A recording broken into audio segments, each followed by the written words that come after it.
Welcome back to the People's Postal Summit. My name is Susan Harley, and I'm the Managing Director of Public Citizens Congress Watch Division. I'm so pleased to be your MC for this third and final day of the People's Postal Summit, and I'm very proud that Public Citizen is a founding member and active participant in the work of the Grand Alliance and other efforts to save the Postal Service. Our program today focuses on why the Postal Service is vital to the future of our democracy, our civil rights, and the vibrancy of our communities. As Rakeem remarked yesterday, there's every reason to believe that the Postal Service and the heroic work of postal workers literally saved our democracy in the past year. We want to look at the future of the Postal Service at the nexus of our democratic rights, but also look beyond just voting by mail. We'll also be looking at how the People's Postal Agenda can fit into the struggles for climate justice and how the postal network can better serve our communities in many different ways. It's a great way to wrap up the summit, and we're really looking forward to another day of lively and interesting discussion. But before we get started, I just want to tell everyone who didn't join earlier, and for people who did join us, to remind you of our ground rules. First off, remember that this conference is being recorded. As we did each of the past 2 days, we'll post video highlights of today's proceedings on the Grand Alliance website later this evening. Finally, a reminder that all participants are muted, but we'll have a chance to hear from you throughout the day with question and answer periods and breakout sessions. And you can also drop your thoughts in the chat. And when it comes time, if you'd like to participate and ask a question, just raise your hand, either your virtual or real hand, and I'll call in your name. You'll be asked to unmute yourself, and then you can speak. To start off our day, we're going to have a panel that focuses on the Postal Service and our democratic rights. For many Americans, the Postal Service is the only part of government that they regularly interact with. It has long played a critically important civic role in our country, from the spread of educational and political material to facilitating vote by mail and connecting citizens to far-flung government services. The Postal Service has also been a traditional source of dignified, family-sustaining work for many communities, particularly African Americans and our country's veterans. This panel will look at the Postal Service's place in our democracy and explore ways that the Postal Service can better connect all of us and strengthen our democracy and the ongoing march towards civil rights. I'll introduce all of our panelists from the start and then have them take it away. Our first speaker will be Hilary Shelton. Hilary is the Senior Vice President for Advocacy and Policy at the NAACP and is the Director of the NAACP's Washington Bureau. The NAACP has been a longtime defender of the Postal Service, and last year, the NAACP Legal Defense Fund joined my organization, Public Citizen, in suing the Postal Service to ensure that mail-in ballots weren't affected by PMG DeJoy's mail delays. Our second speaker will be Jennifer Lamson. Jen is the Interim Executive Director of the Democracy Initiative. The DI is a coalition of organizations that recognizes that in order to win any number of just causes, we must first ensure that our democracy functions and that every citizen has an equal say in our democracy. Finally, we'll hear from Melanie Campbell. Melanie is the President and CEO of the National Coalition on Black Civic Participation. She's long been active in the Grand Alliance work. The National Coalition organizes, mobilizes, and educates young leaders in the Black community and seeks to tear down barriers to full participation in our democracy. Hilary, you're first. The floor is yours. Oh, you're gonna need to unmute yourself. There we go. Can you hear me now? Yes. All right. And I had two options for unmuting myself, so this is great. And that was not supposed to be a commercial for Verizon, by the way. but nonetheless, listen, let me just say on behalf of the NAACP, Susan, the United States' oldest and largest grassroots-based civil rights organization, one that has just celebrated our 112th anniversary. So we've been around a while. Think about the communities that we serve. As we know, we're an organization that has 2,200 membership units, and we're in every state in the United States, but we're also still on military bases as we work towards the integration of our armed services, being around as long as we have. Our work to support the postal workers is one that is very near and dear to our heart throughout the country. You see, it has been the U.S. Postal Service that's provided so many important services in our communities that none other would provide. People think about the brave men and women of the Postal Service that do the basics of delivering our mail, and of course, all the stages that lead from when that piece of mail leaves one place and arrives at the other. And all that is important as well. But there are many services that our Postal Service provided in our communities because they're the only ones that would. When we think about some low-level financial services issues, checks and otherwise to get around, it is that post office. It's a place that I will be sent by my parents to take care of those issues and the like. And so think about those who have entered the middle class. No particular organization or agency has done more to usher African Americans and other people of color into the middle class than the U.S. Postal Service throughout the country. So I knew my postal worker growing up, and you may remember back in the days when they had the old pit helmets and the great Bermuda shorts as they walked through the neighborhoods delivering the mail. You knew what your Postal Service's name was. And usually if you got a new one, as I did very recently, I spoke initially as a kid growing up, but just a month ago, we got a new postal worker in my neighborhood. And my previous postal worker rang the doorbell to introduce him, to make sure we knew who he was. And that relationship with the Postal Workers Union, as well as Postal Services, would be continuous, moving from one worker to the next. In my opinion, that's great service, great work, and something that we need. It's sad that as we look at the attacks on our postal services, that is those that are looking ways to chisel things down, to chisel money away, and to create other problems for something that has been so successful throughout our country. So with that, the NAACP is excited about moving to improve the services, restore many of those programs, and make sure that our postal workers have everything they need to provide that critical service to our communities, our neighborhoods throughout the country. So, Stephen, we're excited. We're excited because a coalition like this one moving into a Congress like this, I'd have to say that even though the NAACP is nonpartisan, what we saw grow out of this grand alliance leading up to our last presidential election, elected all 435 voting in the House, and of course the 6 that can't vote as delegates representing territories of the United States, but also the 100 US senators and the president and vice president of the United States. I'm convinced that we made history then. We made history as the country turned out in record numbers to make sure that every American's vote would be heard. But what we heard from those votes, electing not only Joe Biden to the presidency, but the first woman and the first woman of color into the vice presidency. As we watch more people of color, more women, greater diversity, even in the leadership in the US Congress, we've seen that very well the chairs of the important committees as we move our legislative, our policy agenda through are very much falling into place. And they're those that are friends to a great extent to organizations on this call to make sure we can move all of our issues forward. So I'm excited because we put the right players on the field.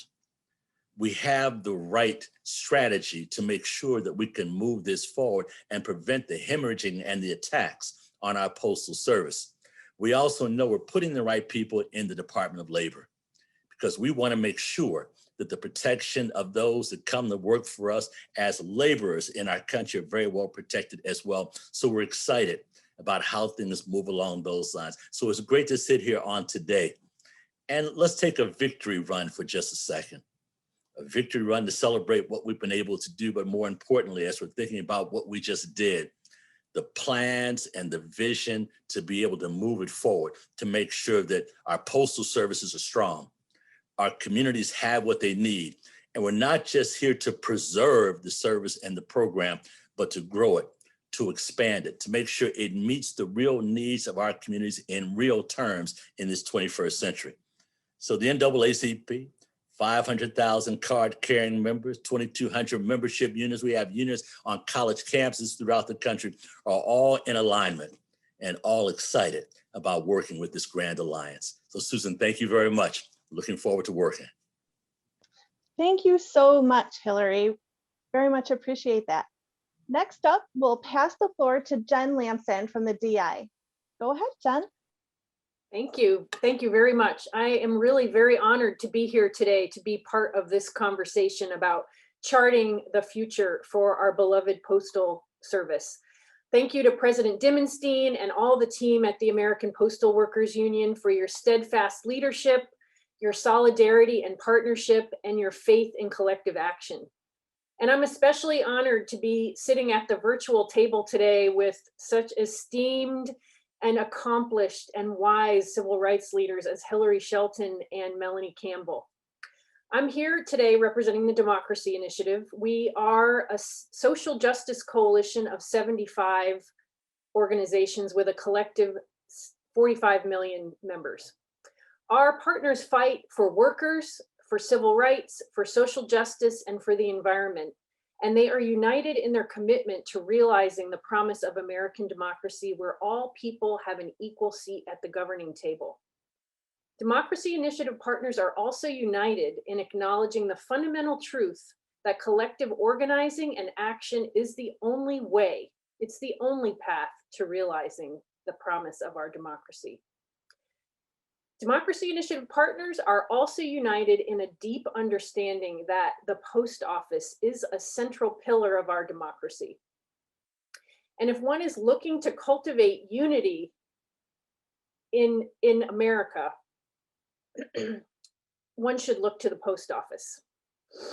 Dating back to 1775 and enshrined in the Constitution, it is one of our oldest and most unifying and inclusive institutions in the country.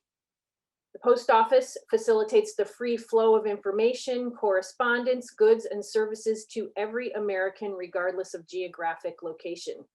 There really are not many other institutions that we can say that about. And in a democracy, we have to have some shared common interests. The Postal Service is one of those. And if you really take a close look, what you will see is that it is the post office greasing the wheels of our democracy.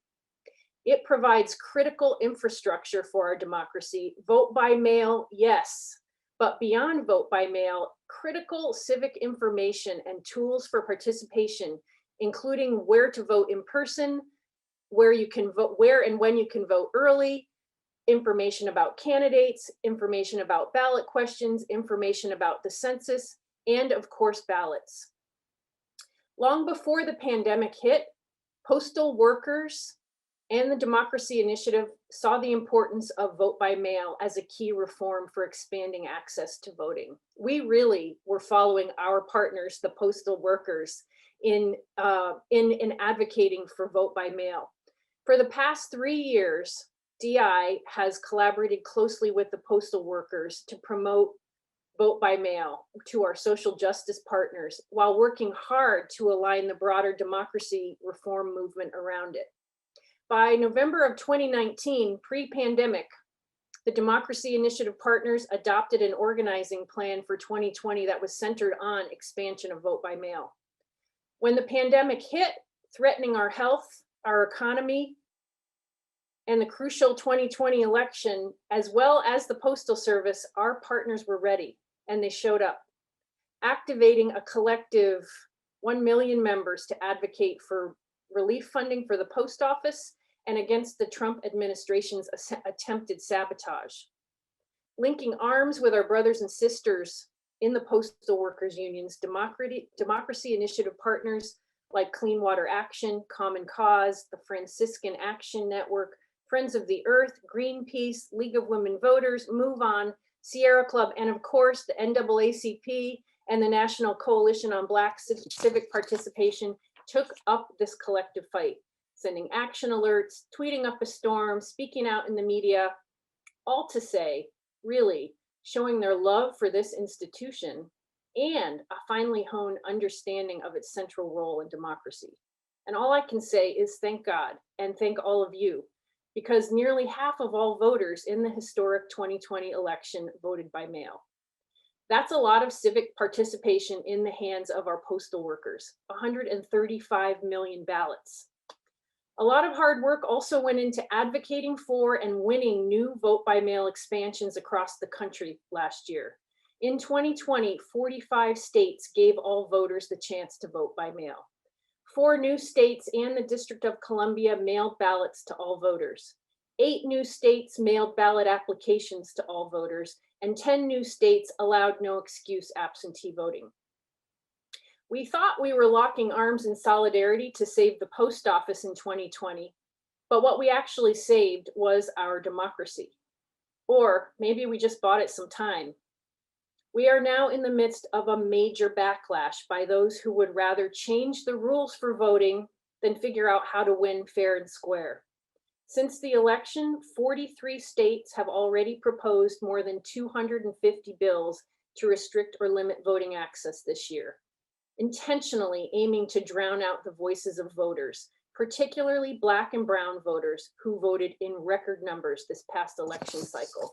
And vote by mail is a major target of those efforts. So, what does this mean for our work together? In some ways, the to-do list is a short one. 1, save the post office and expand the post office. 2, save democracy. You are having the right conversation. What does a public service institution such as the post office look like in 21st century America? We are having a similar conversation. What does a 21st century democracy look like? My answer to both questions is that these are our systems, our processes, our public institutions. Our vision for a 21st century democracy is a vibrant one, and fundamentally it is about realizing the promise of democracy for everyone, especially those that have been denied a full seat at the governing table. And we can't get there without a strong public postal service. Thank you. Thanks so much, Jen. Finally, we'll hear from Melanie Campbell. Go right ahead, Melanie.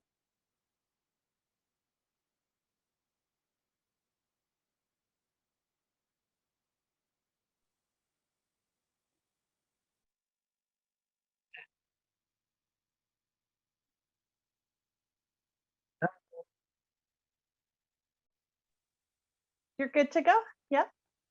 Me, Melanie? Yes. Okay. Yep. So Thank you sorry. so much. Okay. Technology works when you want it to, and sometimes not. Today is sometimes not. So I'm on my phone, so I'm a little thrown off. So I apologize for that. My laptop was working fine, and all of a sudden, didn't want to work. Well, first of all, it's great to be here with my APW family, Grand Alliance family. And I want to first give a shout out to President Diamondstein, my sister Liz Powell, Judy Beard, and all the members who are here today.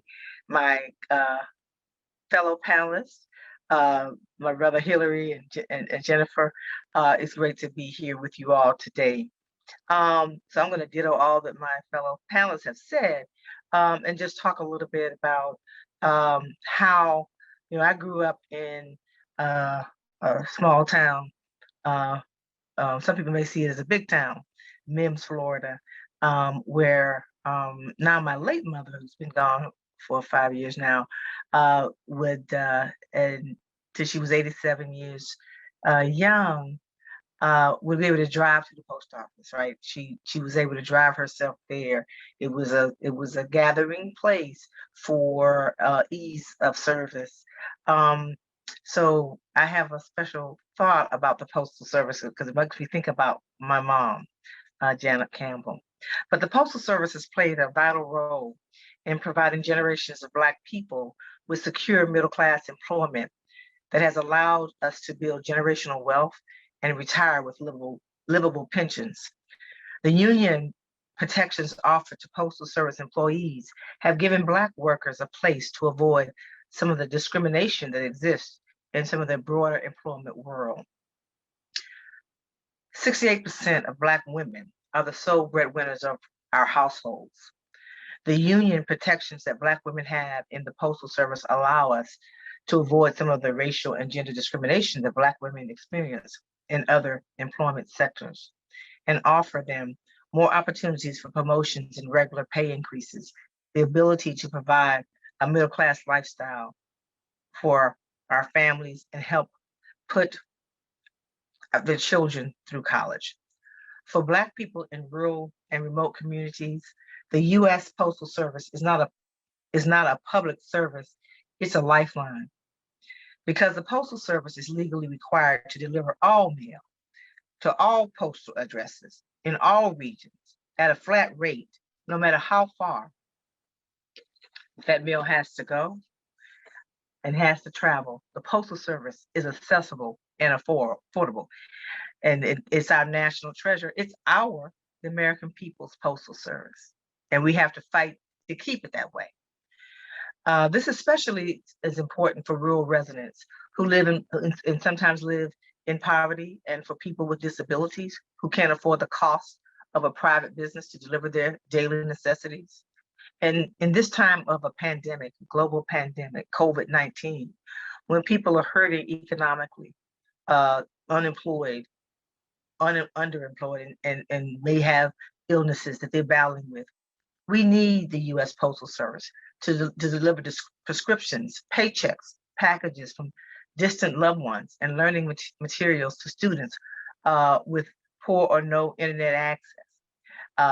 I can tell you, I've having the privilege of working from home, because it is a privilege, because the Postal Service are essential workers, and so I heard Hilary talking about knowing who his postman or postwoman was by name, and I can relate to that. And especially during this past year, and knowing that we all should take the time to just say thank you, because every day postal workers are walking out here taking their lives in their hands to deliver service to all of us. So I say thank you. And we know it's essential. We talked about that. Jennifer talked about that, and how important it was last year. That if it wasn't because we're dealing with a pandemic, and we're dealing with an administration that was off the rails, in my opinion, and all that went with that, the attack on our ability to vote safely, and with all of the attacks on the U.S. Postal Service from within, right, and from without. The Postal Service kept moving and kept it alive, and so we had one of the largest turnouts in history. And if it wasn't for the Postal Service, that would not have happened. So we have to continue to fight for those voting rights, for the ability for the U.S. Postal Service to stay strong and be stronger and stronger, because it is a lifeline to a strong democracy. We don't know when the next pandemic will come, and so we have to have a strong Postal Service in order to make sure that happens. And I know also when it comes to business, when it comes to Black women entrepreneurs, and there's a lot of businesses that have been lost who relied on in-person sales. Again, the U.S. Postal Service is a lifeline to a strong business that could shift their business to being able to use the Postal Service. One, because of what the rates are, they're going to be reasonable. So again, Postal Service is a lifeline. So I just close to say, and I don't know if I've gone past my time, but at the end of the day, the Postal Service is the American treasure. It is our Postal Service. So I'm excited about the future. I'm excited and ready to roll up my sleeves, as many of us on this call and those who are listening do every day, so that we can make those other leaps and bounds, because there's so much that can be done through the Postal Service. And I think I'm cautiously optimistic that we have an opportunity to get our elected officials who believe in that reality to do what they need to do and provide the opportunities for the Postal Service to make businesses stronger, to continue to make our democracy stronger. And so thank you so much for the opportunity to discuss today. Great. Thank you so And much, I never Melanie. say hello to you. I'm so sorry. Oh, such a pleasure to meet you. So basically right now we're going to transition to some time for questions from all of you. And reminder, if you do have a question, it's best to identify yourself by hitting the raise your hand button at the bottom of your screen. And if you can't find that, you can also literally raise your hand or call yourself out in the chat. And then we'll call on you and ask you to unmute yourself, and you can direct your question to one of our speakers. I'm unfortunately in the same boat as Melanie today and joining on my telephone. The internet on my computer decided to not work today. So Steve is going to help me out and call on some of our first questions. I do believe that the first question though will be coming from Porter McConnell. So Porter, if you want to go ahead and don't forget to unmute yourself and ask your first question, that'd be fantastic. Absolutely. Thank you, Susan, and thank you, panelists. It was sobering to hear about the number of attacks on voting rights around the country. I was wondering what we can do, what folks can do to fight back on those attacks, and maybe specifically the vote by mail part of the equation. And then if anybody knows anything about Amber McReynolds, the nominee to the Postal Board of Governors, and her, Debbie knows. If you guys can speak to that a little, that would be very helpful. And thank you again.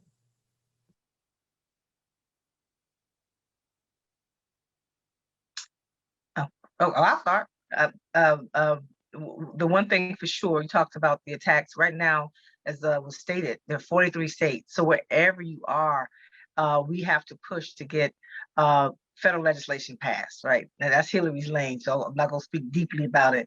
But HR 1, not HR 1, but it's the John Lewis voter Restoration Act, and then also HR 1, right? We need to get all of the reforms, but because right now folks are off the rails because we don't have our protections, right? So if we're going to systemically deal with it, we got to fight from the ground. People are fighting in Georgia, for instance, really fighting hard against what's happening in the state legislature in Georgia, but it's all over the country. When I saw Iowa, right, pass some voter suppression laws, I'm like, really? So it's an equal opportunity, although it has a major impact on Black and brown folks. They're going after anybody that doesn't vote the way they want them to vote. And so we really are in a crisis, in my opinion, with what's going on. And we're going to have to call on Congress to do what they need to do, and our friends to, and I'm going to throw it out here, do something about the filibuster and do what we need to do so we can get some stuff passed swiftly, because that's what people voted for. They want change, but we don't want more of the same. And if folks aren't going to work in a bipartisan manner, you have to do what you need to do. So that's what I think. You know, let me also agree with Melanie very strongly. Sister's great. You look fantastic, as a matter of fact. The issues she's raising are absolutely essential, and that is the fight is at more than one level at the same time. And we're also seeing the various dimensions in which this fight is going on. What Melanie's saying is absolutely crucial, if I can borrow from the issue of voter empowerment, the tools that we have to make sure that things move the way they need to move. But we've watched systematically a process in which the very protections that we fought to put in place to make sure that voting should be easy for all Americans, while fraud should be difficult, as a matter of fact, to attain. But we've seen the kind of chiseling away that's occurred, whether you're talking about issues of one being able to, not being able to vote without having a government issued photo ID. Yes, that's still on the table. As for watching what's happening, you mentioned what was going on in Georgia and other places, as the push is to be able to make it more difficult for people to find time to vote. That tool, that power of the vote is under attack itself. So as we move to what is crucial with the coalition we're sitting with today, and that is to make sure that we protect our workers within the Postal Service arena. We see there's an interconnection between that and the other protections for workers in our country as well. So in essence, the fight has to happen at both levels. The reason our organizations are on this call is not just because we like being together. Everybody on here is great folks, but we also see that interdependency is crucially necessary for us to win the fights over voting rights protections, the fights over being able to expand that even further, even to restore the opportunity to vote. We were able to demonstrate in the last election that when we work together, even against those kind of odds, and a real, let me be nice and say, a real challenging leader in the White House, as we were experiencing then, we turned out more Americans to vote in this election than any other time in the history of the country, to make sure that the democracy, the will of the people, are very much on the table, and that we're able to protect that as we move things through. So we want to protect our voters, we want to protect our postal workers, we want to protect our workers, period.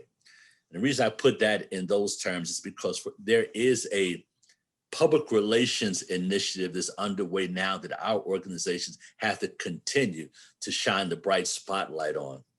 When I say that, I'm talking about the public relations movement that somehow believes that for workers to be able to get a retirement, they're somehow elite. For workers to be able to have health care, somehow they're outside the norm. But we know those are the very values that are true American values, workers' values, family values that we have to continue to push forward on. The attacks that we're seeing under very interesting names, under things as basic as health care for our children, are the kind of issues that this fight is all about as well. And for to see another move being slick at hand come straight from the Trump playbook, as we move to take away a government service that provided such an extraordinary success and replace that with the highest bidder, as we move towards a privatization plan that is outrageous and where even more Americans will be locked out of the process, is why we're here having this fight today. So let me just stop and say, I'm excited. I apologize, grew up Baptist. From time to time, we have a tendency to praise God and say a lot. But in these terms, I'm excited that we're taking today the way that we are, recognizing that our real tool for success is the kind of diversity that's represented on this call, and the kind of diversity we have to continue to coordinate and organize on the ground in every city, state, and hamlet throughout this country. I would just chime in there, and I would let my two partners here, Melanie and Hilary, they really said it all. I would just put a point on the issue of the filibuster. All of the issues that we've talked about today. Hilary talked in his opening remarks about how the people, despite so many obstacles in 2020, voted in record numbers. You know, sometimes risking their health and even their lives. Melanie talked about that as well. To put the team in place that is in place now, and they have opportunities to make change. There's HR 1, the For the People Act, the John Lewis Voting Rights Act, the PRO Act to protect and expand workers' rights, and so many other things. But if we don't figure out a way to get the filibuster out of the way, none of that will be able to happen. So I think it's important, as we are talking about the good things that can happen, to remember and to make sure we make part of our messaging on these issues that we will not take as an excuse that, oh, we couldn't get it done because of this backroom loophole called the filibuster that made us need 60 votes instead of 51 votes to pass these good things in response to the voters who brought a new team to town to do things for the people. So it's building the momentum for getting good things done, for passing these bills, and not taking the filibuster as an excuse. If they've got to get rid of it in order to get good things done, they should get rid of it. Susan, it's Steve jumping in just to let you know that we've got people lined up at the mic. I think the next question will come from Richard Klein, and after him, Marjorie Harrison. Thank you. I have a question. I proudly subscribe to the Postal Times that I get every day. And I do understand that we have 3 Board of Governors now, Democratic Board of Governors, that need to be confirmed by the Senate. But I also read that's a great thing what President Biden did, which we wanted. But I also read too about Louis DeJoy that, you know, he's got to go. But the thing is what I did read, and you people, you know, like I'm honest, know more about this than I do, so you can explain to me. It did state that even with these the three new Board of Governors, they said that it's still going to be difficult to get rid of Louis DeJoy. But I think if we get rid of him and we get somebody that really knows and is gung-ho and that is really in tuned from the Postal Service, that work themselves up in the system, that's dedicated, that's going to be a huge change right there. But until that happens, every day that he's in there, he's going to rip it apart further. And what's more, he's very cocky. He has an attitude that nobody can touch me. He's arrogant. I've watched him with the congressional hearings, with the testifying and getting very obstinate when asked questions by the congressional members on the committee. So maybe you can explain to me. I appreciate it.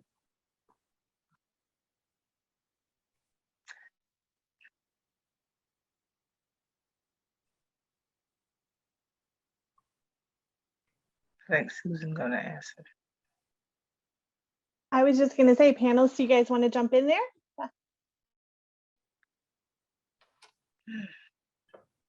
Richard said it all. Yeah, I'm not intimately involved, but just from the outside looking in, saying, yeah, he needs to go, whatever that takes. Okay. Well, Susan, Marjorie Harrison's got the next question. Kiana Falk from Our Revolution's on deck, and there was also a couple questions about how S1 would affect vote by mail. Okay, so I guess do I ask my question now? I guess I want to pick up on some of the things that have been said today. First of all, to thank the panelists. I've really learned a lot, and yesterday I attended and I also learned a lot. I wanted to sort of link into something that was discussed yesterday that's very relevant to the discussion today about privatization. And what seemed to emerge to me yesterday, and it's again today, is that unionism and the ability to form unions is fundamental if we're going to have any chance of protecting the post office as well as other public institutions from being picked off by either direct privatization or public-private partnerships that are privatization by 1,000 cuts. And it seems to me in this particular moment that the right to organize, just like the right to vote, is a fundamental civil right that without which so many other rights, the ability to have a dignified job, a retirement, to build family wealth cannot be achieved. And I was just hoping that the panelists might comment on how we link together the fight around the PRO Act and the right to organize with the fight to protect workers from employment discrimination and to enable people to have a pathway into the middle class for themselves and their families. Thank you. I could begin by just giving you a very hearty amen to your analysis, as I think you've laid the answers out on the table very well. If we're thinking about the interconnection between these areas and whatnot, we'll get attacked successfully from a side that's not covered. So in essence, as we think about the conversation we're having here, we know each other here in Washington for the most part. If we're trying to organize our voters, that first call is going to go to Melanie Campbell from the NAACP as she coordinates the great work that we do in our communities to make sure those rights and opportunities are protected. So if we're going through this a narrative that actually ties all this together, I believe is essential. It's one that will be actually seasoned, if I can use that term, by the communities we're trying to actively engage, But what's crucially important is that we recognize the importance of having that checkoff list. So as we do the kind of work we do here in Washington, in Missouri, that's my home state, and oh boy, the fights need to happen there, and greater organization need to happen there as well. Or as we're seeing the fight that's picking up in Georgia, and knowing that we're going to have to go back even after the election, even after the runoff, to try to actually secure a lot of those protections, as Melanie will tell us in meetings all the time. So the issue is tying that narrative to our communities is going to be important. And it's going to have to be tweaked a bit for each community so we understand the impact there. Look, it was downright hurtful to see what happened in Atlanta yesterday to members of the Asian community. But we've seen that kind of attack happen. That doesn't excuse it, just means that we didn't fix it. And we're going to have to. The conversation we're going to have, most people will say, why are you having a discussion about issues like people being the Chinese government being blamed for coronavirus, when the other issue is just being able to vote? Well, being able to tie all those together for people to see exactly what's going on is crucial for us as well, particularly in the middle of this pandemic. It is the U.S. Postal Service that made sure that we were able to fix those gaps to get the coronavirus vaccine out. We give them tremendous appreciation for the extraordinary conditions that none of us had experienced before. I mean, some of that stuff had to be sub-frozen and then transported in that sub-frozen fashion. And it is those U.S. postal workers that were able to make the adjustments and get things done. And millions upon millions of Americans so far, I believe we're up to about 13 million, have gotten both doses now. And we continue to move forward in the right direction. There's an interconnection then between protecting the rights of postal workers and healthcare. The narrative has to be clear as we move through all these processes, including we know that in 2 years, less than 2 years now, we're going to have another election. We know that our friends in the House have been able to hold on well. And as a response to that, we've seen more women, more people of color, greater diversity, chairing committees that are important to get our agenda through the U.S. Congress more than ever before. But we also still recognize this is a federalist society. And that is, laws are made here in Washington, D.C., but the real implementation of those things happen at the state level. We have to continue to work together within that narrative to tie together the fight that's going to happen there as well.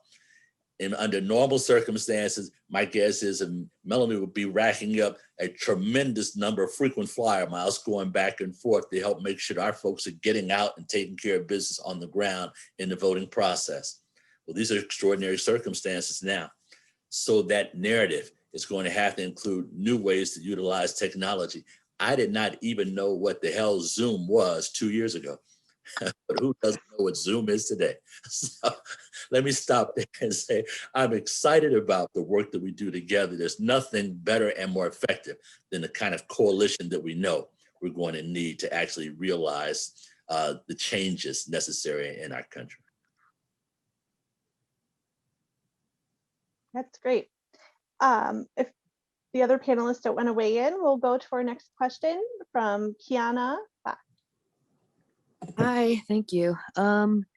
So this is about the filibuster, and I guess I even put in the chat about like the idea that if it can't be gotten rid of, maybe it can be, your thoughts on maybe perhaps it can be limited to say voting rights, First Amendment rights, or give people more representation, H1, all that kind of thing. Thoughts on that? Or, and relating to, is there a strategy of like getting people to pressure their Congress leaders, whether it be state, federal, state, county, city, mayor, etc., to pressure Congress to like do something about the filibuster?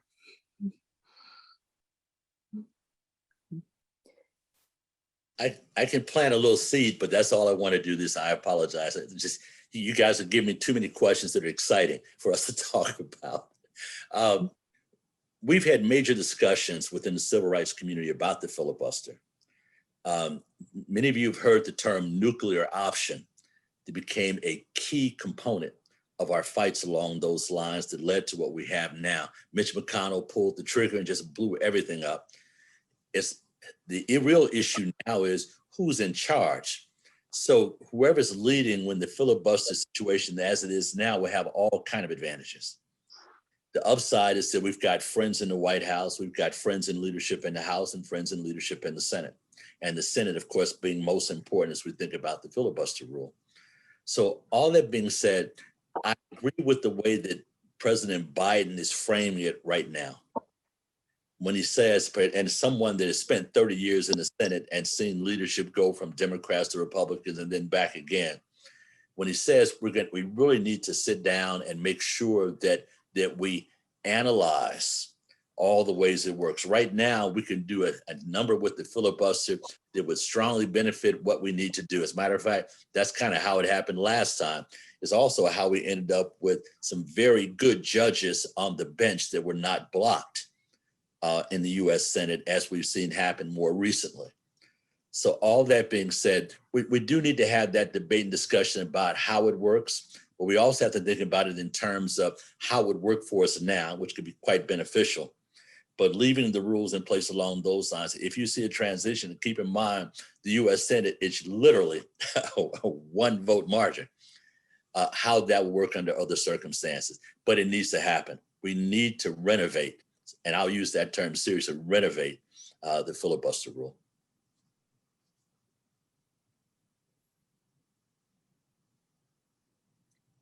Yeah, I'll jump in here. Thank you, Hilary, and thanks for the question, Kiana. You know, the filibuster is sort of has become an abomination of a back room, kind of a loophole almost, and has been wielded really as a sort of a partisan tool of just plain obstruction. Hilary alluded to, you know, back in the Obama administration, it was used to literally block hundreds of judicial and executive branch appointments, including appointments to the National Labor Relations Board. And folks on this call were involved, along with the Democracy Initiative and many folks just saying, listen, this this is not working. Government is not working. The government needs to be able to govern. And so changes were made to the filibuster at that time as a result of public pressure, as a result of people saying, listen, you answer to us, and you can't use this backroom maneuver, especially one like the filibuster, which really, you know, has a very, very ugly history as, you know, primarily a tool used by segregationists and opponents of civil rights to block civil rights, weaken civil rights, block anti-lynching legislation. And it has sort of, and it is this backroom tool, you know, often it has progressed to where it's very often wielded in secret. You don't know who's behind it. And it just has stopped, it has stopped good things from happening.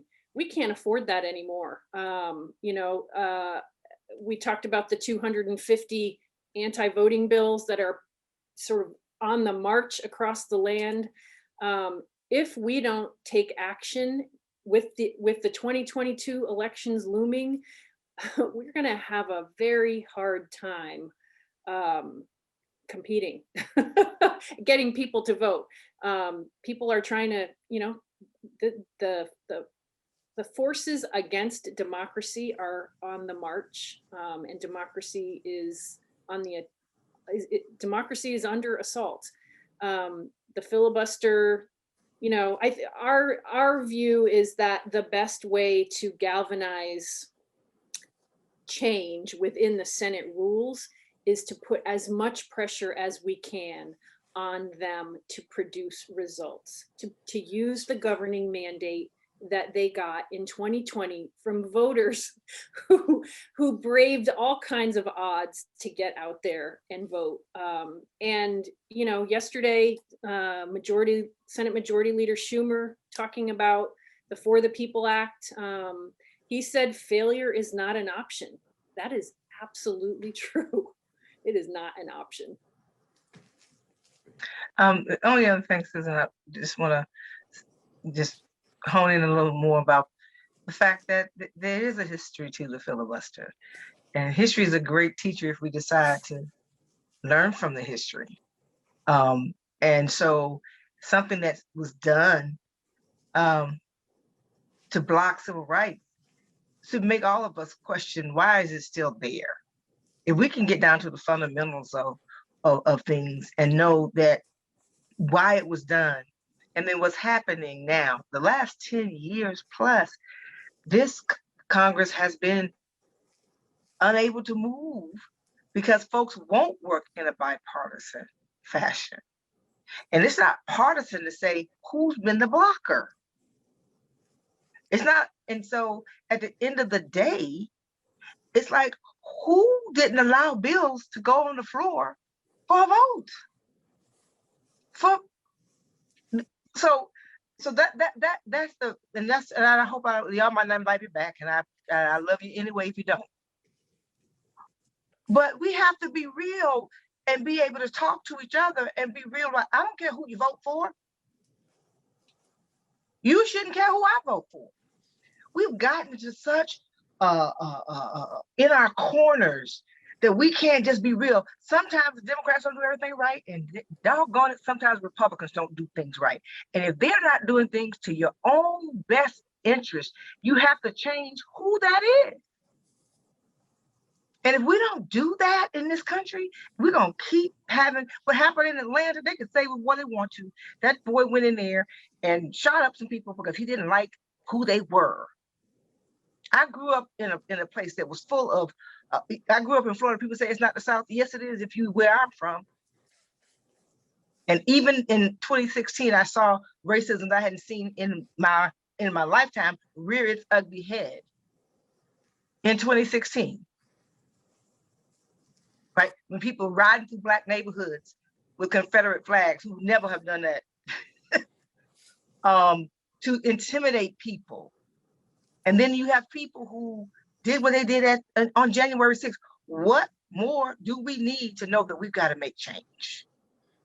Well, this is going to continue. And so this filibuster, we can get caught on process, but at the end of the day, we got to get some things done, right? And it's life or death things that have to get done.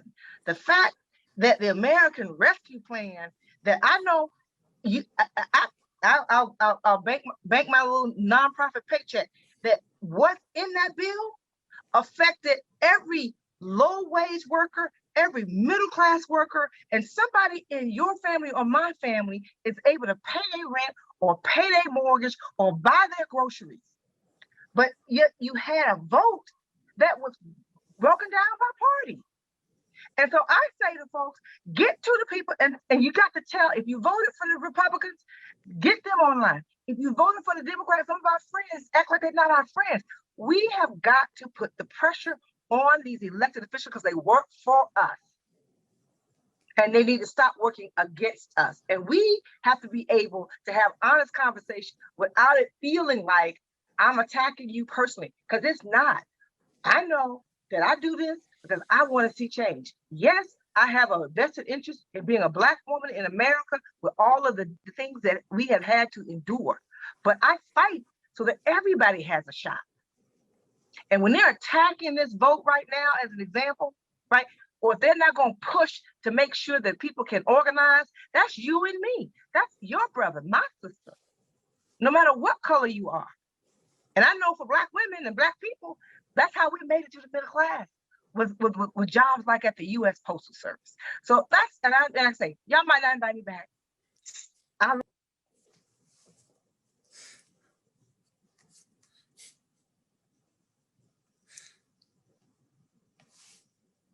It looks like we need to move on. I'm so sorry. Okay. Definitely yeah, this has been a fantastic and powerful discussion, and hopefully you can check out the chat. Lots of cheering for you. That's amazing. But I just want to thank everyone for your participation in the discussion. It was great, and thanks again to our panelists, Hilary, Shelton, Jennifer Lamson, and Melanie Campbell. Next, we're going to head into our final panel of the summit, a session we're calling the Postal Service in Vibrant Communities. The Postal Service is among the most ubiquitous institutions in American life, whether it's the center of the small town, the pillar of the neighborhood, or the familiar face of the letter carrier. We all come in contact with the Postal Service nearly every day. This panel will explore the Postal Service role in our communities, how we can better serve the many needs of the public and contribute to a more sustainable future. First up, we'll hear from Leonard, the Executive Director of Greenpeace USA, an independent environmental organization which uses research, creative communication, nonviolent direct action, and people power to advance environmental solutions. If you're not familiar with Greenpeace, you may know Annie from the story of Stuff, the acclaimed documentary she wrote and narrated that explores how our consumerist society contributes to the growing ecological crisis. Should also mention she's a board member of Public Citizen. Then we'll be joined by Andrew Butcher. Andrew has supported communities around the country in targeting underutilized land as a platform for creativity, health, justice, and resilience. He's a self-described postal nerd, and in his role as executive fellow at Carnegie Mellon's Smart Cities Institute, he developed a strategy to transform underutilized postal facilities into community assets. He now serves as Director of Innovation and Resilience for the Greater Portland Council of Governments in Maine. And finally, we'll hear from Neha Desaraju, an organizer with the Sunrise Movement. Sunrise is the youth movement to stop climate change and create millions of good jobs. Sunrise has been the driving force behind the Green New Deal and the Thrive Agenda, which recognizes the need to rebuild the Postal Service as a pillar institution in a green and just society. Annie, you're first. Take it away. Thank you so much. I'm Susan. Thank you, Grand Alliance, fellow speakers. The ideas presented in this discussion paper that we had for this conference and during these days are so inspiring. I'm excited about them all, but I want to talk briefly about three that are closest to Greenpeace's environmental mission. First, Greenpeace really values the role that the Postal Service and vote by mail play in safeguarding our democracy, a role that has already been well covered during this conference. Now, Greenpeace is an environmental organization, not a civics one per se, but safeguarding our democracy is one of our top priorities because we know that a healthy democracy is a precondition for a healthy environment. The more inclusive and accessible our democracy, the better outcomes we'll have for people and the planet. So thank you, APWU and all the postal workers for ensuring that millions could vote safely last fall. Second, Greenpeace is excited about the potential for the Postal Service to combat the climate crisis. The Postal Service has about 230,000 vehicles. It is a huge fleet and an old fleet. Many of these vehicles are 30 years old. Some are catching on fire. They average 10 miles per gallon. It is clearly time to upgrade. Now, replacing that aging and polluting fleet is a major opportunity to transition to clean electric vehicles. Doing so would get polluting internal combustion engine vehicles off the road. It would stimulate market demand for EVs, electric vehicles, which would then help make them more accessible for others. And it would create good union jobs by manufacturing the cars of the future here in the US. And at this point in the climate crisis, with things as urgent as they are, transitioning fleets to electric powered by solar and other clean renewable energy is literally a no-brainer. It is happening all over the world. Transitioning to electric vehicles is also consistent with President Biden's pledge to replace the entire government fleet with electric vehicles. And transitioning to electric vehicles is consistent with the science. I assume we all know the basics of climate change, but let me just quickly recap that we are releasing pollution that is accumulating in the atmosphere. It's like a heat trapping blanket around the planet that is raising global temperatures. It's disrupting weather, water, agriculture, animal migration, ocean chemistry. It's disrupting all the systems that life depends on. The main type of pollution that's the problem is carbon emissions. And the main source of carbon emissions is burning fossil fuels. So it's really clear that we need to seize every opportunity to reduce the burning of fossil fuels, reduce it aggressively and ambitiously, In fact, the top body of climate scientists in the world, the IPCC, says that we need to reduce carbon emissions by about half within a decade. So we really cannot afford to leave any reduction opportunities on the table. And a priority place to start reducing is in transportation, which is the biggest single chunk of carbon emissions in the US. But burning fossil fuels doesn't just harm the climate, it also kills us. Now, I know that can sound like hyperbole, but it is true. There's brand new research out of Harvard University that found that air pollution from burning fossil fuels is responsible for 1 in 5 premature deaths worldwide. In the US, the number is about 350,000 premature deaths just in our country every single year attributed to the burning of fossil fuels. So we have this opportunity now to reduce transportation-related carbon emissions, to protect the health of our communities, to combat the climate crisis, and the Postmaster General is not seizing this opportunity. The Postal Service is replacing its fleet over the coming decade. But last month, DeJoy said that only 10% of those new vehicles are slated to be electric because he said, we don't have the extra $3 or $4 billion that it would take to do that. Now that claim has as much credibility as claiming that vote by mail isn't safe. It has zero credibility. There is absolutely enough money to transition the fleet to be safe and healthy. In fact, I know where you could get it. You could take it directly from the $20 billion a year that the government is spending of our money to subsidize the fossil fuel corporations. And remember also that not taking action, not reducing emissions is expensive. Last year alone, extreme weather events in the US cost the nation over $100 billion in impacts. Now, fortunately, some Democratic lawmakers are now stepping up to force the Postal Service to increase the number of EVs, but even their targets are still not enough. So we must speak up. It is all of our money, it is all of our Postal Service, and it is up to all of us to ensure that we are investing in the postal fleet of the future. And of course, once the fleet is electric, then post offices can get solar panels on their roofs and over the parking areas to power their fleet and to offer charging to neighbors when their fleet is out delivering mail. There's so much potential. And while we're at it, how about every postal fleet vehicle gets equipped with a continuous air quality monitoring device that automatically uploads the data to a centralized EPA database so that unhealthy air conditions in neighborhoods across the country can be spotted and dealt with immediately. So the Postal Service safeguards democracy. Greenpeace loves that. We love that the Postal Service can help be an ally in combating the climate crisis and building healthier communities. But there's one more role I want to touch on. The Postal Service does already help build community and could do even more. Look, climate disruption is no longer a far-off threat. It is here and now. And if you're one of the millions of people who lived through an extreme weather event last year, you know how important community is. When you have to evacuate fast because of a wildfire or storm or flood, or you have to survive without power and water, strong communities are key to help each other get through this. And yet community is in decline in the US. We know fewer of our neighbors than previous generations did.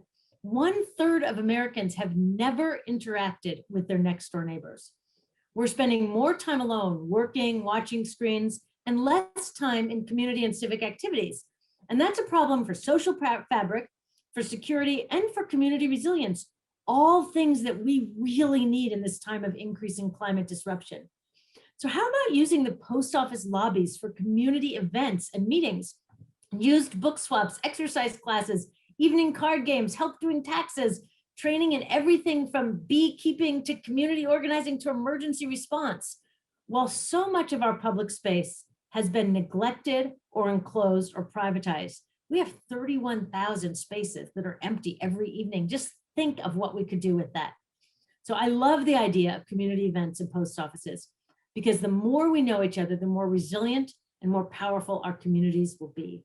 And if we know our neighbors, we can stand together, work together, fight together to fix the huge challenges facing our country today, from the democracy crisis to the climate crisis to the erosion of community and more. These are huge challenges. And as we heard over the last few days, the People's Postal Service can be at the heart of so many of the solutions that we need. Thank you so much. That's great. Thank you so much, Annie. Next up is Andrew Butcher. Go right ahead, Andrew. Lovely. Thank you so much. Thanks so much to the Grand Alliance for hosting me. What a pleasure to be speaking with you all. couldn't have agreed with your remarks more, Annie. Well put and perfectly queuing me up. So I come to you all from Portland, Maine, where I live and work, but I'm here to talk to you about some of the work that was started in Pittsburgh and hopefully continues. It's a little bit of an itch that I've been scratching for a couple of years. So I'm gonna share a screen here just to show a couple elements of it. Okay, everyone seeing, can I see a thumbs up as far as seeing this? Great, thank you so much, Susan, wonderful. So I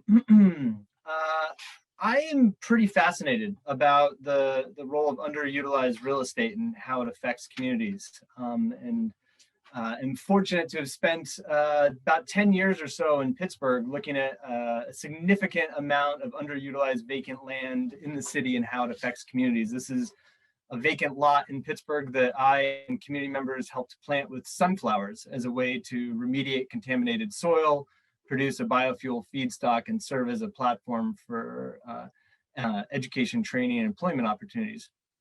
But what's interesting is you start looking at underutilized real estate and the role that it has in addressing community needs, and you start seeing some commonalities regardless of the type of real estate and the type of asset. And after spending a lot of time thinking about sunflowers and vacant land, I recognized something really important about myself, which I think I probably share with many of you, in that I'm just a huge nerd about this incredible system that is at the frontier of our system of commerce and democracy, the Postal Service. When you put it in perspective and you think about the role of binding the nation and 32,000 over at some points over 32,000 facilities that are strategically located where people live. This is a huge asset that is largely underutilized. And so I've spent the last couple of years thinking about how to really tap into that asset and how to navigate some of the structural factors that exist. And there's no shortage of them, of which I'm sure most of you all can speak to better than I can. But I just want to start with a small point of inspiration. So you see this, you might not be able to see very well, but see this little red arrow here? Well, that's my old office.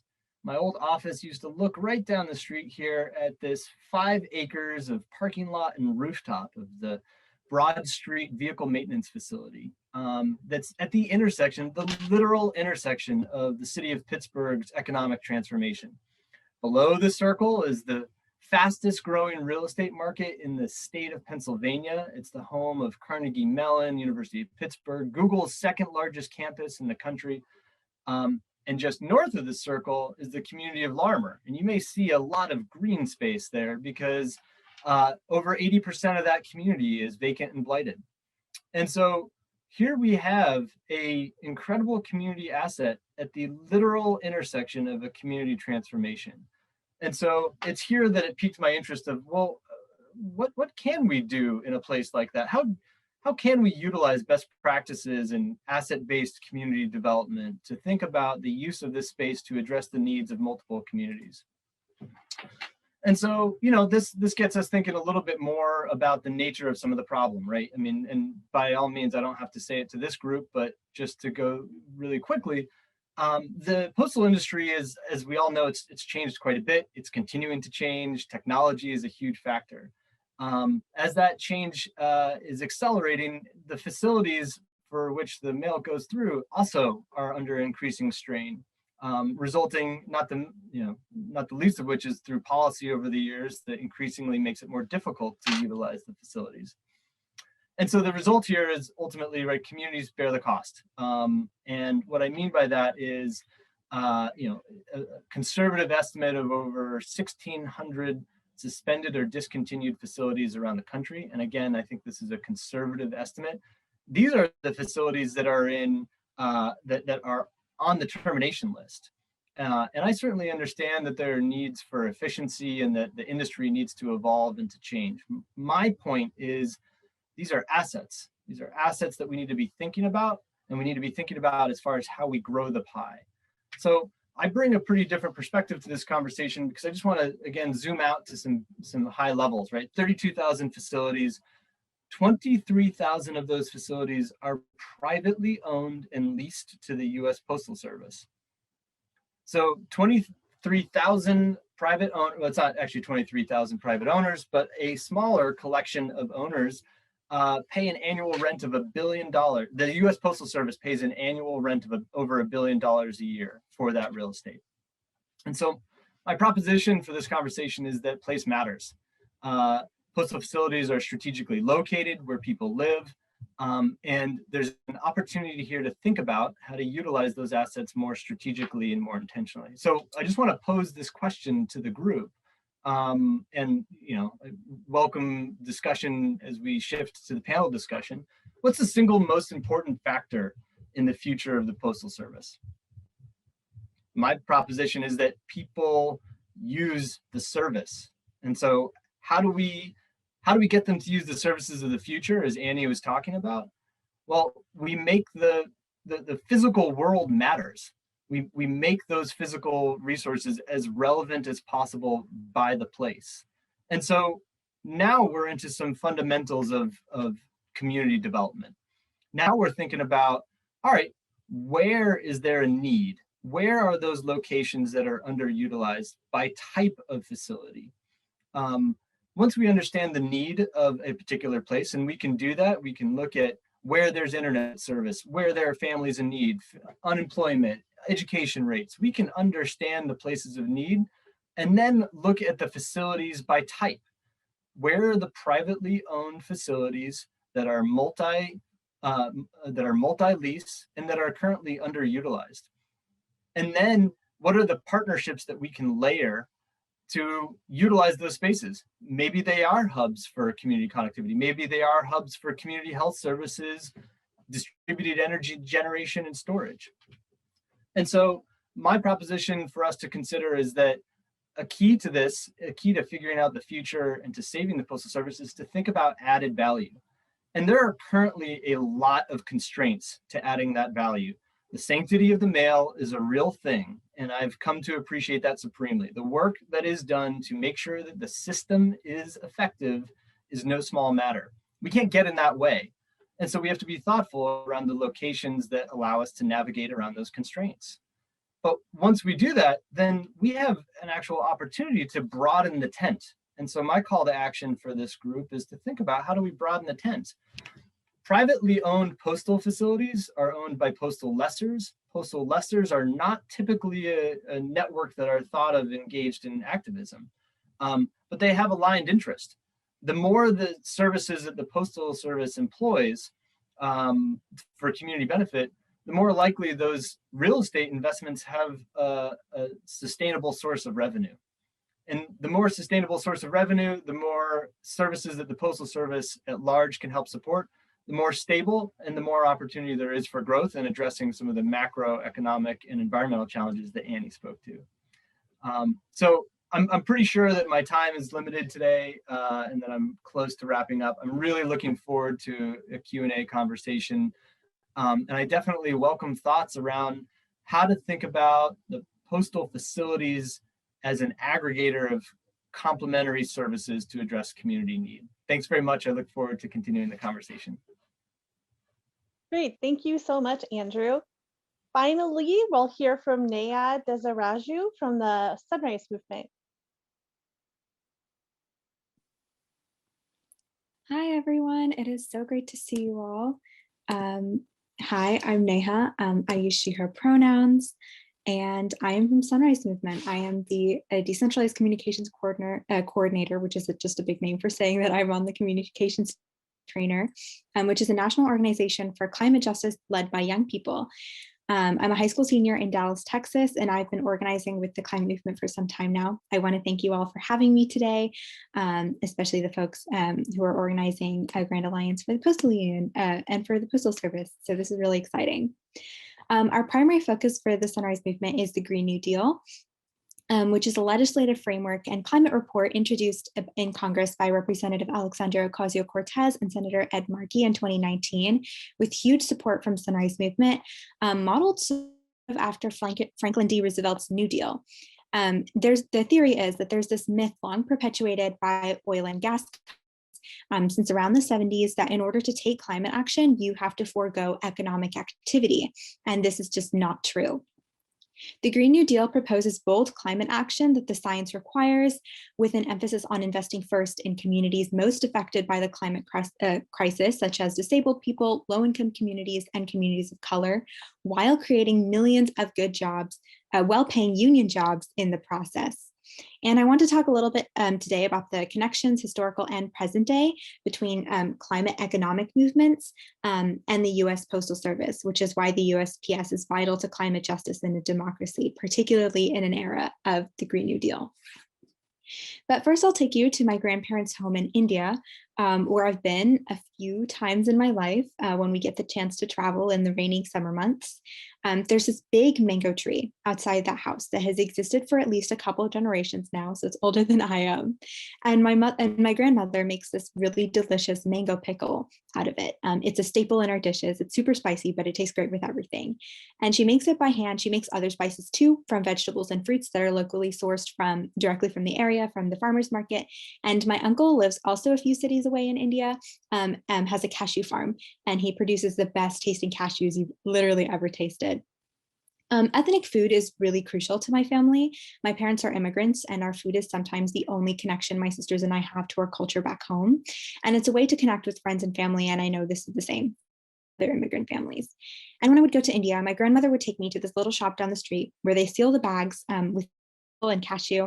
I'm using this small machine, and then we would go down to the post office, which is just like a little bit more down the street, and put it in boxes it off. And I know it would be at home in a week or so after we got back, thanks to the Postal Service. And I'd be so excited to eat the first one, to open the one and start eating it with everything.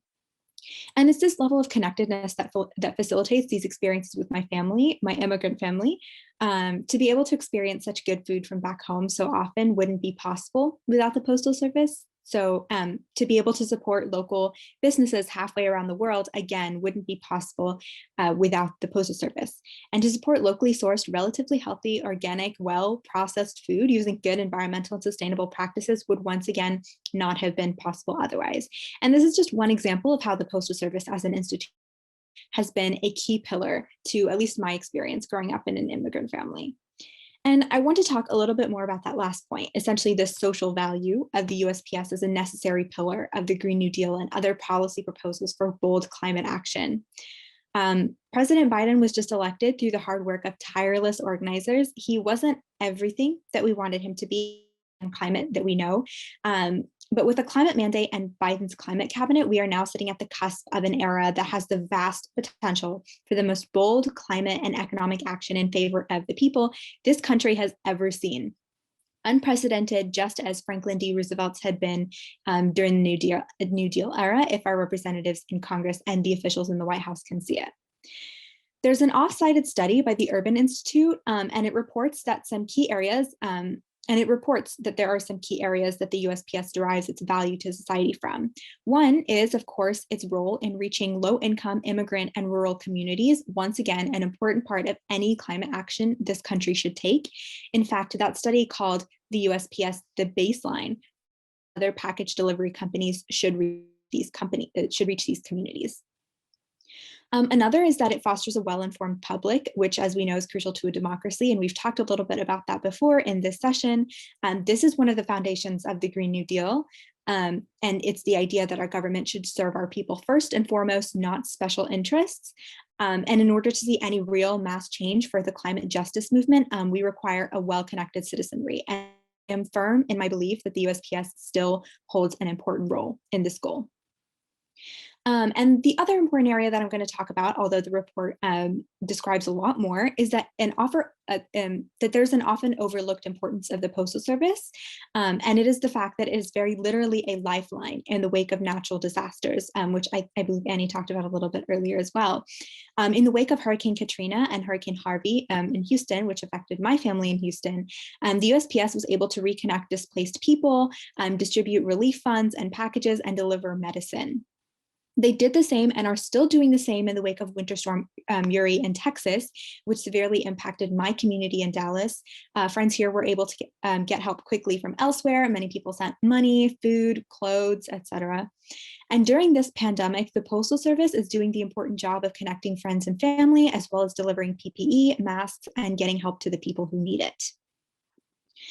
And yeah, the Postal Service has had a long history and has almost constantly been threatened by the special interests of many of our representatives on Capitol Hill and in the House for the past several years. But even FDR recognized the genius of the USPS and how crucial it was when it came to taking bold action on the climate and the economy. During the time of the Green New Deal, $188 million was provided for the creation of public buildings. And during this period, during the New Deal era, more than 3 times the number of postal office buildings was created than in the previous 50 years. They realized that the Postal Service was becoming increasingly important in an ever more connected society, and in a society recovering from a period of hyper low economic activity like we're seeing today. They built, I believe, 1,100 total buildings, also famously employing young men previously without jobs to do so. Also famously, the Treasury Department beautified hundreds of post offices with scenes from nature and history through the famous New Deal murals. But really, though, I think one of the biggest areas with huge potential within the USPS is its capability of providing thousands of good jobs. One common argument against climate action is that if we transition to a renewable economy, thousands of workers who work in non-renewable energy will lose their jobs. But whatever climate action we take, we know that we need to make an investment in a just transition, whether that's an investment in training these workers for new skills that would make them employable in a new renewable energy, or guaranteeing a well-paid government job. The USPS could design for what well-paying union jobs for a Green New Deal future could be. And although that standard is threatened by foes on Capitol Hill and beyond, thousands more jobs could be created within the USPS alone to transform the USPS into a key green institution, a paragon for what green government guaranteed jobs look like. The fight for labor, the fight for climate, and the fight for the Postal Service are inherently intertwined. And I want to thank all of you for being here today and for listening to a young high schooler with dreams of a future where she can always find a green union job, where her government isn't run by special interests, and where everyone has the right to clean air, water, and food. I know there's a long, long way to go in this fight, and I am decidedly in it for the long haul. I hope you are too, and that we can stand in solidarity for a green, just future. Thank you. Wonderful. Thanks, Neha. So inspiring. And I just want to thank all of our panelists, Annie, Andrew, and Neha. And now we have some time for questions and answers from all of you before we head into our final breakout session of the summit. Reminder, if you have a question, it's best to identify yourself by hitting the raise hand button at the bottom of your screen. If you can't find that, you can also literally raise your hand or call yourself out in the chat. We'll call on you and ask you to unmute yourself, and you can direct your question to any one of our speakers. And Steve's going to help me out again and let me know who's on deck. Thanks, Susan. We've got David Yao for the first question. David's a postal worker in Seattle. Yeah, hi, thank you, Steve. I'm a lead clerk in Seattle, also an officer in my local, the APWU, and I'm a big fan of electric vehicles. I drive a plug-in hybrid. And I noticed as soon as I got one that my fuel costs dropped to about 30 to 40% of what they were before we switched over. I really think this is the awarding the contract for up to 165,000 delivery of vehicles is a huge opportunity for the Postal Service to make a statement that we are leading the way in terms of trying to have a sustainable environment. Unfortunately, the awarding the contract to a different company that wasn't offering 100% electric vehicles is a problem. Amazon has ordered 100,000 electric delivery vans, and I'm just worried in the future we'll see Amazon saying, we are the green choice. We have our electric vehicles. You know, the other folks are driving those old fossil fuel vehicles. But there's a couple of obstacles that I see to us getting electric vehicles, one of them being costs. And my guess is that the Postmaster General just looked at the numbers and said, well, in the short term, the cost is lower if we order these gas-powered vehicles that we're getting. And, you know, with a promise of 10%, which I don't really trust. It seems like, given the economics, even though they're cheaper in the long run, that we might need to get a subsidy from Congress that's directly targeted to enable not only the higher purchase costs of electric vehicles initially, but also the charging infrastructure is really important.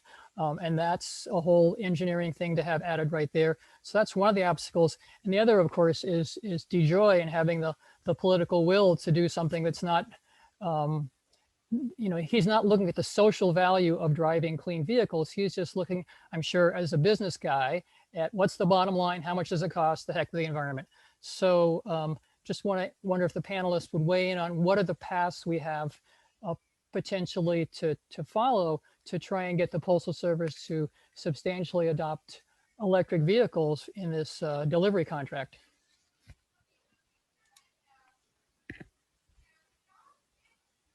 I'm happy to chime in a little and then others can join as well. You're absolutely right about the risk of Amazon is going to be running leagues ahead of the post office here because the entire transportation fleet is moving to electric. California, where I live, and Massachusetts have both banned the sale of fossil fuel cars after 2030. A number of countries in Europe are doing that. Norway is which is very heavily dependent on fossil fuel revenue, is banning the sale of gas-powered cars in 4 years. The entire country is banning the sale in 4 years. And our Postal Service says they can only get 10%. I mean, it is absolutely crazy. You're right, it's political will. You're right about cost in the short term. If you look at the long term, it is actually cheaper, but there is a shorter upfront cost. But that's bullshit. They always say there is not money when there's something good. Congress gave fossil fuel companies $15 billion in pandemic-related subsidies and aid. Why is there always money when there's some fossil fuel company that wants it, but when we want to invest in a clean and healthy community, there isn't money. So we have to really reject that argument. There is a new bill that it was just introduced last week. I'll put it in the chat. I think it's Postal Service Modernization Act, something like that, Vehicle Modernization Act. I'll put it in the chat. That is looking to increase from 10% higher, but it's still nowhere near where these other countries and states and where the market is going. So instead of just supporting that, we need to call all of our elected representatives and tell them to support that and strengthen it. There is really no reason, if you care about climate, if you care about health, and if you care about long-term financial resilience, there is no reason to not commit to 100% electric vehicles. But I'll put that in the chat, that law.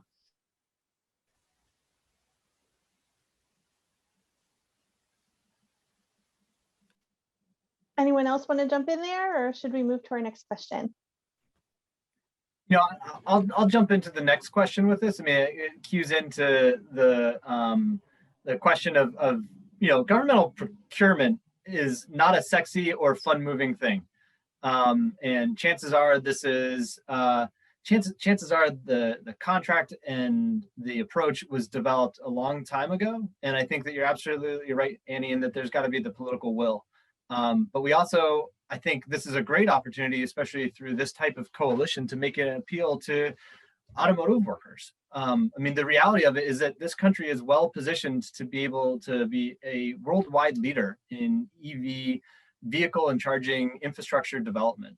And I think the more that we can demonstrate the power of action by looking at where we can produce energy on site as charging stations at facilities that are a part of an EV fleet, the better.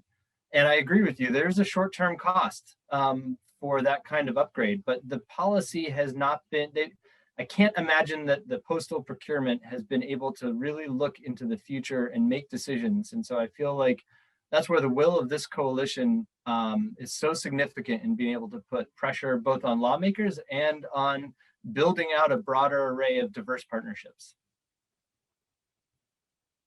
Great. I don't know that we have time for additional questions. We've got a little bit of time, Susan. Oh, good. Excellent. Probably another 5 minutes or so. So hopefully we can get through a few. I know people have their hands up. Mark Dimmenstein wanted to speak, and then Isaiah Madrigal would be following Mark. Oh, hello all. Just a quick question, really good panel, a lot of good thoughts. Taking a lead from the Canadian Union of Postal Workers and their plan for powering the electric grid and network throughout Canada, we've been very intrigued by the idea of electric charging stations at post offices. And I know Sister Annie touched on that some, but if you could address beyond the importance of an electric fleet for the post office, how important do you think the infrastructure of the Postal Service with its 31,000, 32,000 facilities, but how important do you think that infrastructure can tie in to the whole question of the future of electric cars throughout the country, for the people of the country, for the consumers, for the drivers, and its reach into areas of the country that maybe would be harder to bring that infrastructure to? How do you see the post office being on the cutting edge of that question? I'll take a first quick pass at that. Excellent question, and thank you. I have the privilege of sort of having this postal itch and really having taken a look at it over a couple of years, but I'm really a novice, but I find it an incredibly compelling system to be thinking about. But in the same vein, I spend a lot of time in community development and real estate and alternative energy networks and coalitions. And one thing that I find really amazing is that the Postal Service is not engaged in any level of sector-based or local-based coalition or strategy. Your colleague Phil joined me at a forum in Pittsburgh at Carnegie Mellon about 1.5 years ago, where we said, let's bring together postal expertise and community development expertise and identify common priorities and how we might go about addressing those common priorities. And the conversation was incredible. And we were very fortunate to have Phil there and a couple other US postal officials and some leaders in philanthropy and community development. And what that sort of revealed to me is that, to your question, for the Postal Service, for every coalition that we're having around social justice and democracy, there are very niche coalitions around EV charging.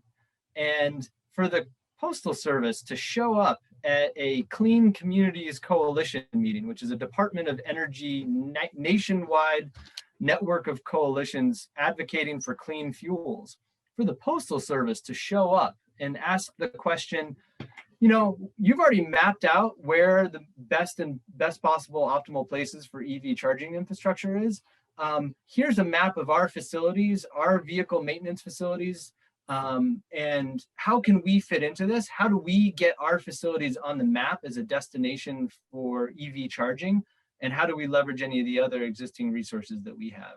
And so ultimately, it comes down to diverse network engagement, Mark.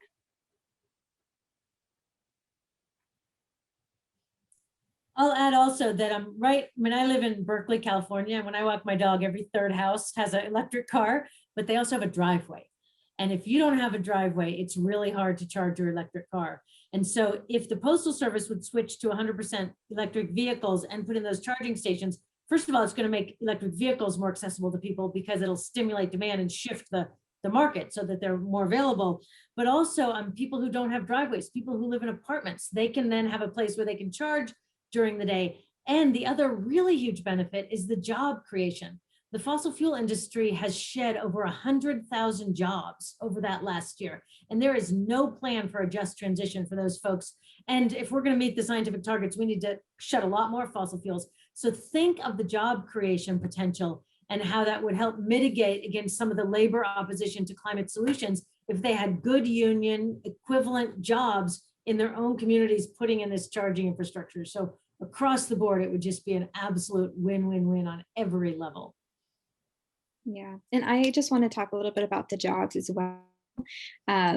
Like personally, like I have been seeing just like the amount of jobs that could be created just right now. Just someone could just say, okay, we're creating jobs right now because we are going to winterize our energy infrastructure. We're going to transform the entire Postal Service fleet to be 100%, to use 100% renewable energy, 100% electric vehicles. The amount of jobs that could be created with that alone could stimulate the economy as we're coming out of a COVID-19 economy lull. And just in the next 10 years, these could be government guaranteed jobs. And the just transition that this would require would really cost a whole lot less money than, continuing to use fossil fuels, and the amount of strain that places on our environment and on communities and the economy. Great. This is a conversation very close to my heart. I used to do environmental work on clean energy jobs in Michigan and building EVs and the batteries for those cars. So love all these thoughts. Let's move now to Isaiah Madrigal's question. Susan, we'll make Isaiah? that the last one before we jump to the breakouts. Makes sense. I'm gonna keep it a broad, open-ended question. I'm just gonna speak as my experience being here in Dallas, going through what it seems like a unraveling of systemic institutional problems.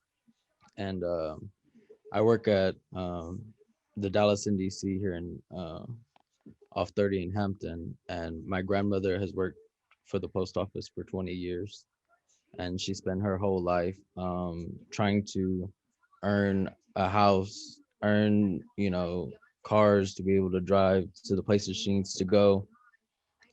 And it goes back to the accessibility of what Neha was talking about earlier, of a good union job. And for me, it was accessible. I had the connection. I had someone who's in that field that I could go into and have a good minimum wage job. And I think it's important for all of us here to be organizing within our workplaces and talking about these things.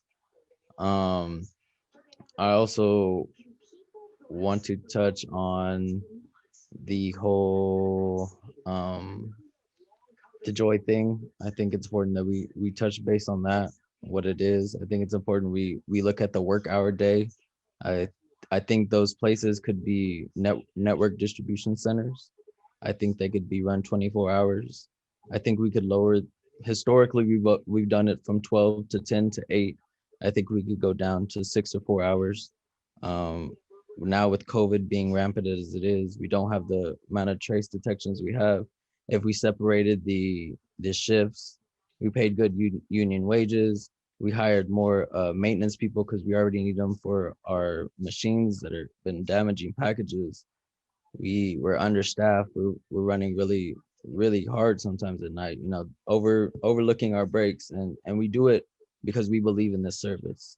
And I want everyone to take a look within themselves today and ask, is it accessible?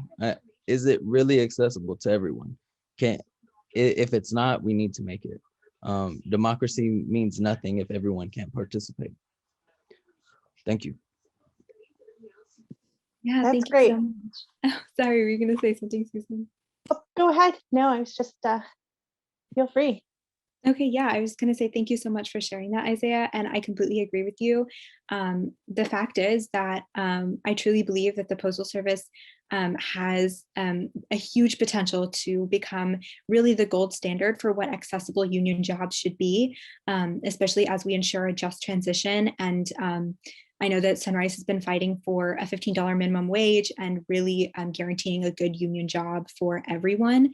I think that's super important and that's really going to be the thing that pulls us out of this, out of lower economic activity, and really stimulates economic activity while providing that accessibility, especially for low-income communities, communities of color, and historically disenfranchised communities, and people that have really not seen themselves represented in our policies and in our policy making when we talk about climate action.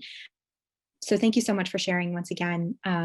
And I think that's something that we all need to keep in mind, is that as we're creating jobs, they need to be accessible. They need to pay a living wage, and we're really fighting for guaranteed jobs for everyone that are union. Great. While I know people want to hear more and want to have more discussion, I think looks like it's time to go ahead and move to the next section of the summit. So thank you again so much to the panelists. It was really great to hear from all of you.